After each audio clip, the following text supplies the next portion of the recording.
Hai, selamat pagi traders. Perkenalkan, saya Dahna Marta, Technical Analyst BRI DS. Pagi ini saya akan mengulas sementara update 15 Juni 2021. Sapa Mentari adalah sajian pagi menu trading dari BRI dan Reksa Sekuritas yang berisi rangkuman terupdate dari pergerakan indeks, currency, dan juga komoditi. Terdapat pula update berita dan rekomendasi saham yang menarik secara teknikal yang dapat dijadikan referensi untuk mengambil keputusan dalam melakukan transaksi saham. Pagi ini saya akan update dari Key Index Performance. IHSG dan LQ45 ditutup melemah pada pembukaan perdagangan minggu ini. Hal ini menyambut penerapan free float di IHSG, sehingga memberikan sentimen negatif terhadap beberapa saham mover di IHSG. Para pelaku pasar cenderung wait and see menunggu rilis data neraca dagang dan hasil FOMC meeting pada minggu ini terkait pertumbuhan ekonomi di US. Selain itu, kasus COVID-19 di dalam negeri dalam tren peningkatan kembali sehingga membuat pelaku pasar cenderung berhati-hati. Investor asing terpantau kembali net buy sekitar 300 miliar rupiah dan mereka masuk ke saham Bank BRI, Mandiri, Telkom, dan juga MDKA.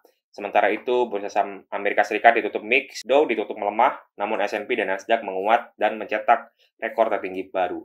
Investor kembali masuk ke saham-saham teknologi akibat tren penurunan yield obligasi tenor 10 tahun seminggu terakhir. Di sisi lain, pelaku pasar masih memantau rapat Bank Sentral AS yang akan dimulai pada hari Selasa dan pada hari Rabu ini. The Fed diprediksi tidak akan mengubah suku bunga acuannya, namun market cenderung berhati-hati jika terdapat tanda-tanda pernyataan pengurangan pembelian obligasi oleh The Fed dan membuat pasar saham akan cenderung fluktuatif.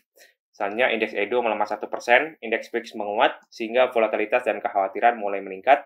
Indeks DXY melemah tipis menjelang pertemuan The Fed dan hal ini berarti dolar masih cenderung melemah terhadap 7 mata uang utama sehingga berpotensi memberikan katalis positif ke pergerakan mata uang utama dunia. Selanjutnya bursa saham ASEAN dan regional rata-rata menguat pada perdagangan Senin. Hang Seng dan Shanghai ditutup karena hari libur hari raya. Nikkei dan Kospi kompak menguat, hal ini akibat rilisnya revisi data produksi industri di Jepang yang meningkat 15,8% secara year on year pada bulan April lalu dibandingkan pada bulan sebelumnya yang hanya 3,4%. Di samping itu, para pelaku pasar masih cenderung menanti pertemuan The Fed terkait arah kebijakan moneternya saat ini. Selanjutnya, update currency and bond yield USD/IDR menguat tipis, sementara yield treasury kita melemah dan US 10-year menguat, namun dalam seminggu terakhir masih dalam tren pelemahan, sehingga harusnya tidak membuat kekhawatiran pada pergerakan market. Selanjutnya, G3 currency bergerak cenderung menguat, sehingga hal ini menyebabkan indeks dolar cenderung melemah terhadap mata uang utama dunia lainnya. Lalu update hard asset commodity, komoditas metal bergerak variatif, nikel, silver, dan tin ini kompak menguat, sementara gold dan copper melemah setelah pasar kripto menguat signifikan akibat pernyataan Elon Musk terkait penggunaan Bitcoin dalam perusahaannya. Komoditas energi batubara terkoreksi semalam sehingga hal ini berpotensi memberikan sentimen negatif ke saham-saham batubara pada hari ini. CPU juga kembali terkontraksi akibat minimnya demand. Oil Brent dan WTI ini masih menguat seiring pemulihan ekonomi sehingga berpotensi memberikan katalis positif kepada pergerakan saham emiten oil pada hari ini. Selanjutnya update dari tim IKR kami, ada otomotif overweight.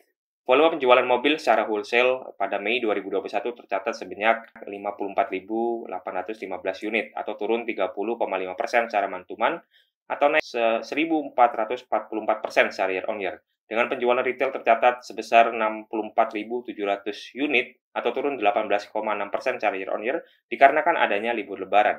Secara kumulatif 5 bulan 2021, volume penjualan mobil mencapai 320.000 unit atau naik 29,2% secara year on year, masih seiring dengan ekspektasi kami. Kami memprediksi akan adanya kenaikan pada volume penjualan mobil pasca libur lebaran didukung dengan perpanjangan program diskon PPNBM 100% hingga Agustus 2021 dari pemerintah untuk kendaraan dengan kapasitas mesin di bawah 1.500 cc. Topik kami pada sektor ini adalah Astra. Rekomendasi buy untuk Astra, taking profit di 7.500 yang saat ini diperdagangkan pada minus 1,5 SD. Lalu, update dari Bank Indonesia. Gubernur Bank Indonesia menyatakan masih akan melakukan quantitative easing. Tercatat hingga 8 Juni 2021, BI sudah memberikan injeksi likuiditas sebesar 93,42 triliun rupiah, sehingga jika ditarik secara kumulatif dari 2020, maka total injeksi likuiditas ke pasar uang dan perbankan telah mencapai 819,99 triliun rupiah. Hal ini 5,3% dari GDP. Selain itu, BI juga terus berpartisipasi dalam pembelian SBN untuk APBN 2021. Hingga 8 Juni 2021, BI telah membeli SBN sebesar 115,8 triliun rupiah. Seiring dengan hal itu, likuiditas perbankan dinilai masih longgar, tercermin dari rasio AL atau DPK yang tinggi yakni 33,67% dan pertumbuhan DPK sebesar 10,94% secara year on year.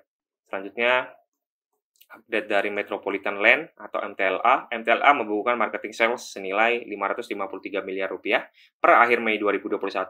Realisasi ini mencerminkan ketercapaian target sebesar 66,36% dari target tahun ini yang sebesar Rp1,2 triliun.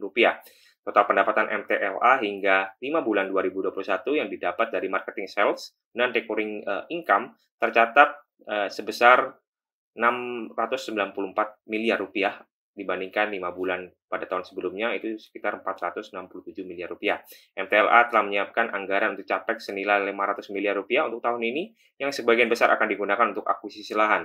Hingga Mei 2021 penyerapan capex baru mencapai 17,6% dan rencananya akan lebih ekspansif lagi hingga akhir tahun. Lalu update dari DCI Indonesia pada 13 Mei 2021 lalu, Antoni Salim sebagai pemilik grup Indofood menambah kepemilikan saham di DCII sebanyak 192,74 juta lembar atau dengan kata lain meningkat menjadi 11,12% dari sebelumnya 3%.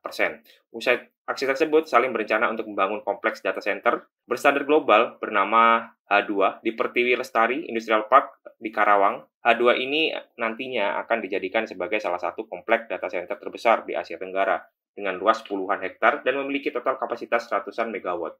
Untuk detailnya, berada bisa download supplementari di official Telegram kami, dan linknya ada di caption di bawah ini ya. Lalu, update dari trading areas pada hari ini, IHSG hari ini secara teknikal diprediksi bergerak mix dengan kecenderungan menguat.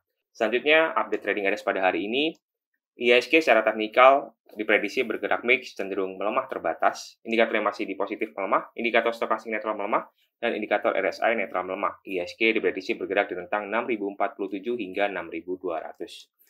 Lalu beberapa saham yang menarik secara teknikal ada Java rekomendasi trading buy, trading range di area 1990 hingga 2110. Lalu ada Inco, trading buy untuk Inco, trading range di area 4740 hingga 4910. Lalu ada Medco trading buy, trading range di area 715 hingga 780. Lalu ada LSIP rekomendasi sell, trading range di area 1095 hingga 1270. Dan yang terakhir ada Doit, rekomendasi sell, trading range di area 358 hingga 388. Next, untuk update stock pick pada hari ini, untuk rekomendasi trend trade yang memiliki rentang waktu hold posisi kurang lebih 30 hari, dan jika ada tanda bintang itu berarti rekomendasi baru, kita mempertahankan ITMG, TINS, UNTR, PTPP, dan juga SOCI. Selanjutnya untuk rekomendasi swing trade yang memiliki rentang waktu hold position 3 sampai 10 hari, kita mempertahankan Wood, Indica Energy, dan juga WIM. Dan untuk rekomendasi day trade terdapat 15 saham. 8 sahamnya diantaranya rekomendasi buy dan sisanya rekomendasi sell. Diantaranya ada Inco, TINS, Medco, Java, SIMP, hingga Pesap, dan juga ASA. Demikian ulasan sementara pada pagi hari ini. Jangan lupa like, subscribe, dan komen yang beredar agar informasi ini sampai ke seluruh investor pasar modal Indonesia. Terima kasih dan happy trading traders.